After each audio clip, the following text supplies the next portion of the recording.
My name is Denisha Jones, and I have the privilege of serving as the director of the Art of Teaching program at Sarah Lawrence College. I've been a teacher education faculty member for the past 18 years now, working to prepare early childhood teachers in Indiana, Washington, D.C., and now in New York. In 2017, I was on Facebook and I saw the Philadelphia Educators Caucus, the WE Caucus, Working Educators Caucus of Philadelphia, release a Black Lives Matter at School Week of Action Google Doc. And I was like so astounded by this work that they put together. And I had heard previously in 2016 how some teachers in Seattle had did a one-day Black Lives Matter at School teach-in. But what I didn't know is that educators in Philadelphia decided to make it into a week of action, and they found 13 guiding principles from the global Black Lives Matter movement and used those as teaching points for what would become the National Black Lives Matter at School Week of Action.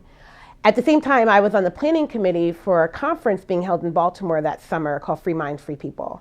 So I reached out to the Working Educators Caucus in Philly and convinced them to present what they did, right? Present their work at a workshop. And a lot of us attended that workshop, and other folks attended teach-ins around Ferguson were happening that summer, and kind of word got around that educators were planning a national Black Lives Matter at School Week of Action. And we started meeting in September of 2017, and by February of 2018, we had our first National Week of Action, where 20 to 30 cities across the country organized a week-long event with our 13 guiding principles and our, at the time, 3 demands, and now 4, to really highlight and affirm Black lives in school. And we continued to do the work, and I believe it was in 2019, and we were doing a recap at the end of February, checking in to see how the Week of Actions went across the country, and it just dawned on me that this was amazing work that was happening in these schools. These were teachers, they were volunteering and giving their time and being in this movement, and I realized that we needed to tell this story. And I reached out to Jesse Hagopian because I knew he had done some publishing work with Rethinking Schools and Haymarket Books. And I said, Jesse, we should get a book together. And he said, let's go to Haymarket. And we did. And Haymarket agreed. And so together we edited Black Lives Matter at School and Uprising for Educational Justice that came out in December 2020. And the great thing about this book is that it has over 30 contributors, many of them the educators who have been working in their cities and states to make the Black Lives Matter at School Week of Action and now Year of Purpose happen in their communities. And so it's been a joy and a privilege to be able to tell these stories, because this movement is not about me. I'm in higher ed, so I don't even get to do the fun K through 12 work. This movement is about the teachers, the students, the families, and the Black lives that are changing as a result of the work that we are doing.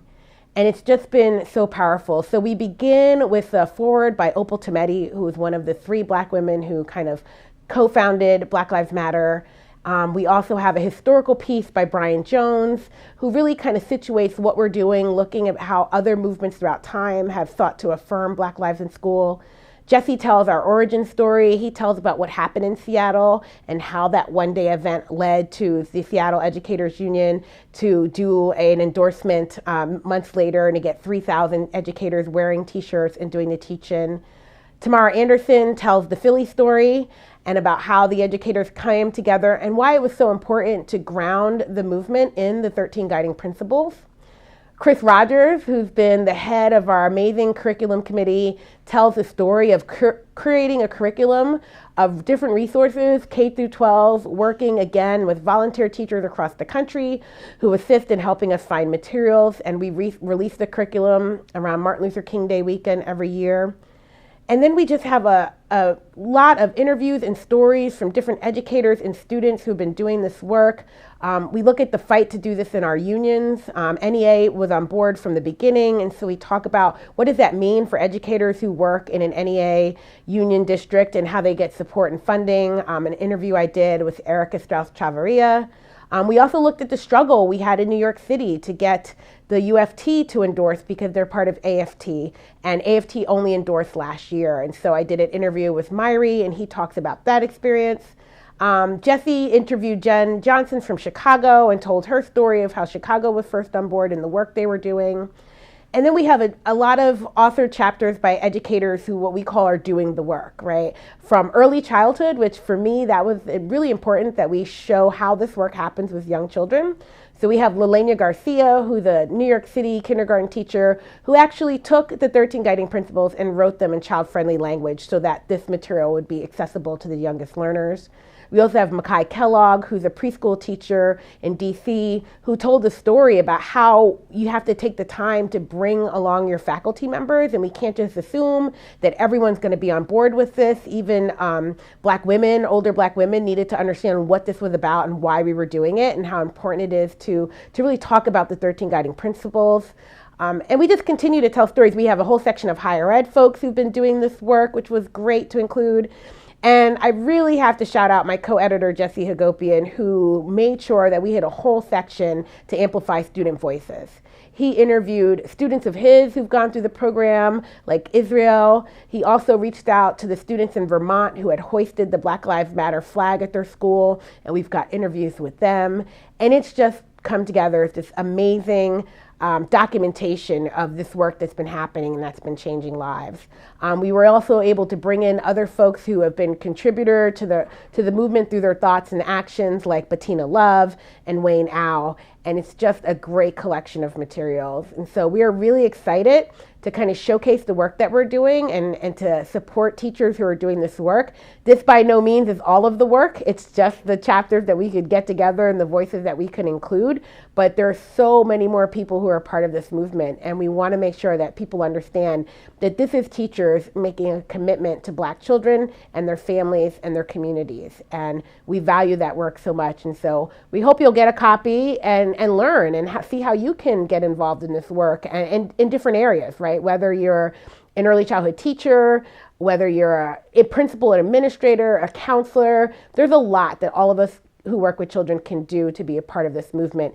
Also community organizations. I interviewed Takima Bunch-Smith, who's at Bank Street Center for Race, Equity, and Education, and the amazing early childhood symposium she puts on every year that's just been such a blessing to be a part of. And so there's just so much to be accomplished. And so we hope you will use this book to learn more about the movement and to let it inspire you to join us. We have moved from just a week of action to a year of purpose. And we're actually kicking off our event in October for George Floyd's birthday on October 14th. And it's going to be hashtag Teach the Truth, partnering with the African American Policy Forum, Rethinking Schools, and the Zinn Education Project as we push back against the attacks on critical race theory and Black Lives Matter at schools in the States, and really support teachers who are doing this work. So we hope to see you at one of our monthly events and to hear all the great stuff that you're doing to support Black lives in schools.